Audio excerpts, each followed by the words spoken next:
All right, so we'll jump right into the question. And in this case, for the programming unit 5, we're actually creating an abstract class called question. So I've gone ahead and done that already. So we have our public abstract class question. Abstract means that we can't make an object from this class, but we can inherit from it. I'll demonstrate what that means later as we go on. For now, let's just fill in what the question asks us to do. So we're going to have multiple choice inherit from the question class as is stated here to inherit from it.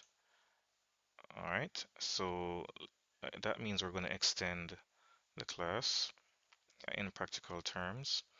So when we have our class declaration here, public class multiple choice question is going to extend or become a subclass of question. So this means we'll inherit methods and data from the question class. Now we're going to see um, some issues here with this because we've not completed modifying our question class. So that's to be expected. All right, let's continue with the modifications. We're going to add a new subclass of question called true-false question. All right, so the true-false question is going to take over the center focus right now. And let's go ahead and create that.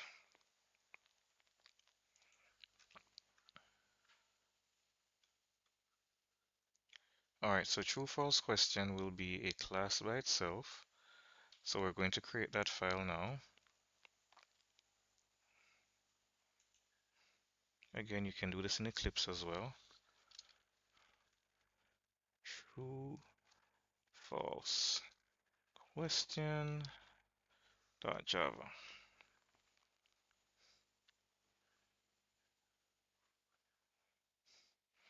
All right, so this will also be using javax.swing.j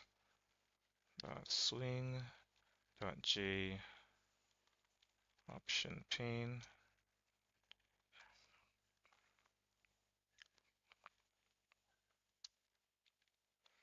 And it will be a public class called same name as the file, true, false question, and it's going to extend question.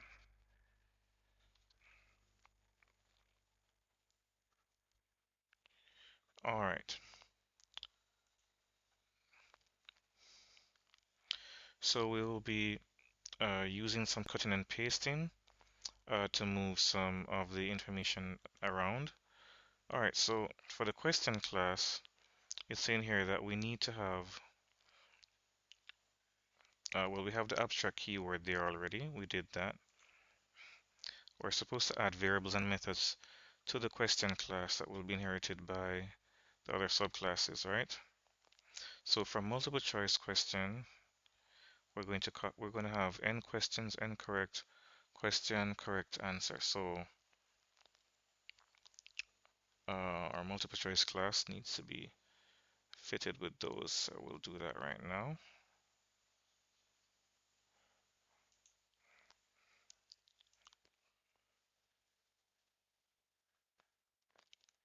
Sorry, the question class will actually have those there. So let's go ahead and get this copied.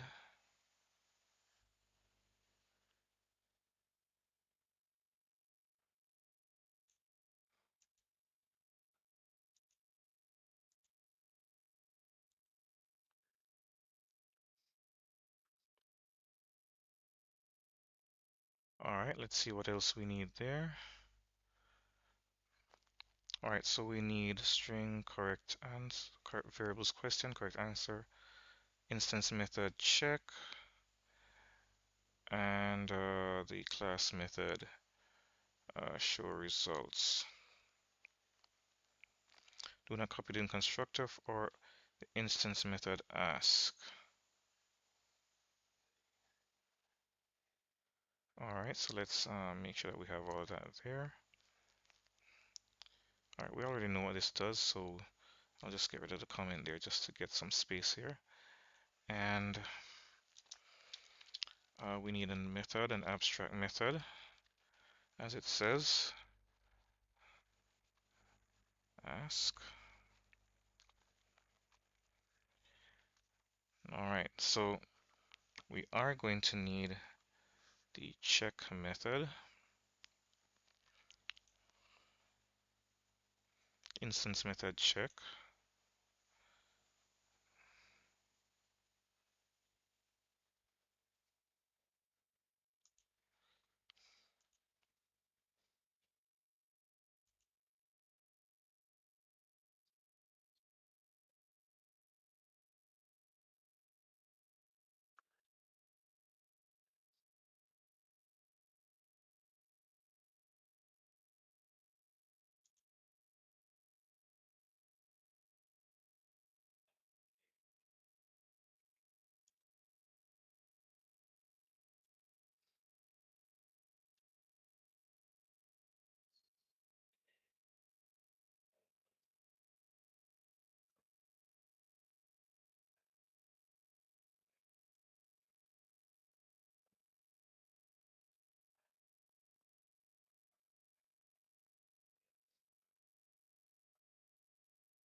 Okay, what happened with this thing here? Why is it looking all chopped up here? Let me make sure that nothing weird happened over here. Oh, somehow I got things shifted around here, so I have to be careful. Alright, so let me just copy it again. We don't want any errors to be made because copying was not done correctly. So let's sort that out.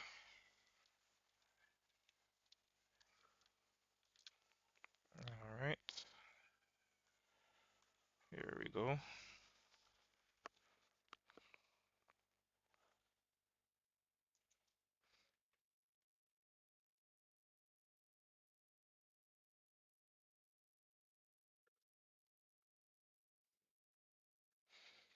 Alright, so we have the void check method. We'll need to also have show results as well. Class method show results.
And okay, so that should be question, taking those variables, instance variables and methods from multiple choice.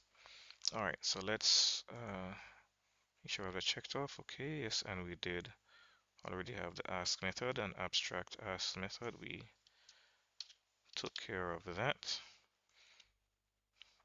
All right, and notice that it's outside of all the method definitions, and that's the reason why we made sure that when we were creating that abstract method here, as you can see here, it's right here. It's not inside any of the methods here, okay?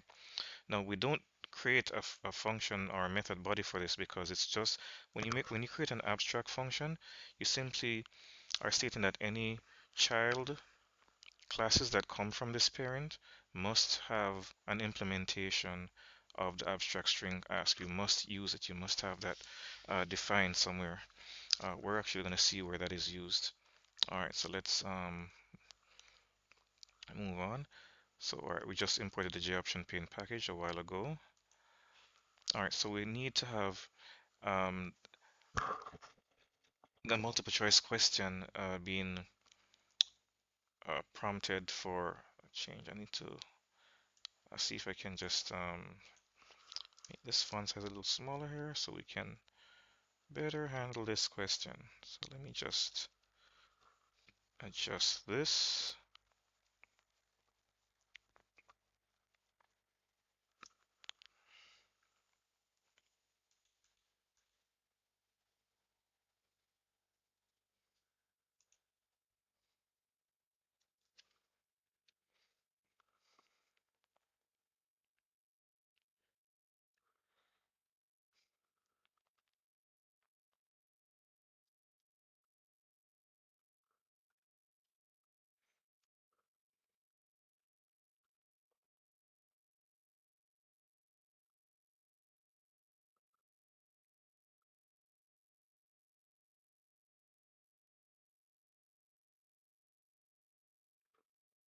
All right, so let's go back to our file browser.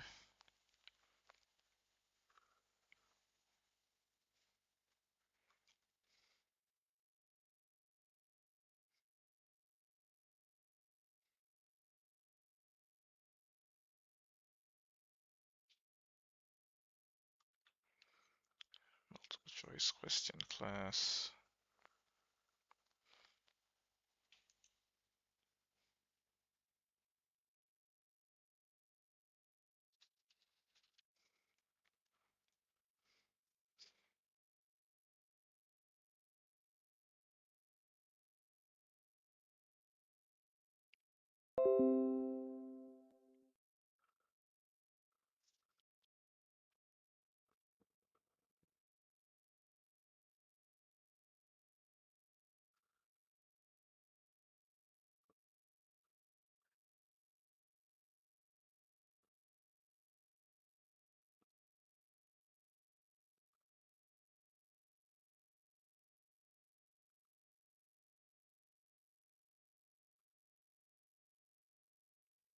All right, so there are going to be some changes to the multiple choice question that we need to make.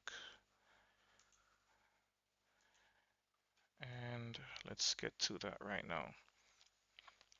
So because we're inheriting from the question class, we won't need these variables there. So we're going to remove them.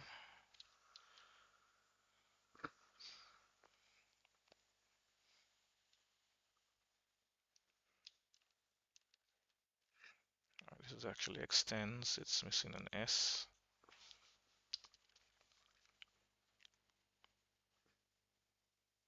All right, so in the ask question, what we're going to do here is make some modifications to this for a multiple choice, sorry, for a true or false question to be asked. All right, so we're going to keep the part that says show input dialog question to uppercase, and we will have the Boolean value for valid. Answer A, B, C, D. All right, so we will keep that.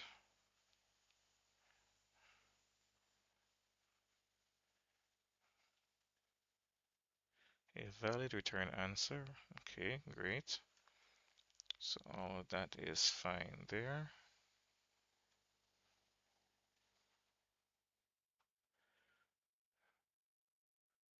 All right, so let's go to the true false question class.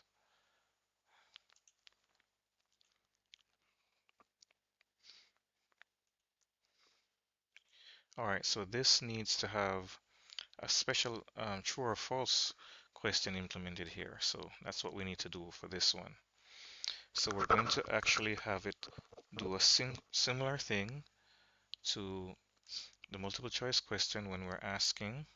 So we could just actually borrow some of the logic here because we're going to need a while loop from it. That's pretty much what's going to be similar to that.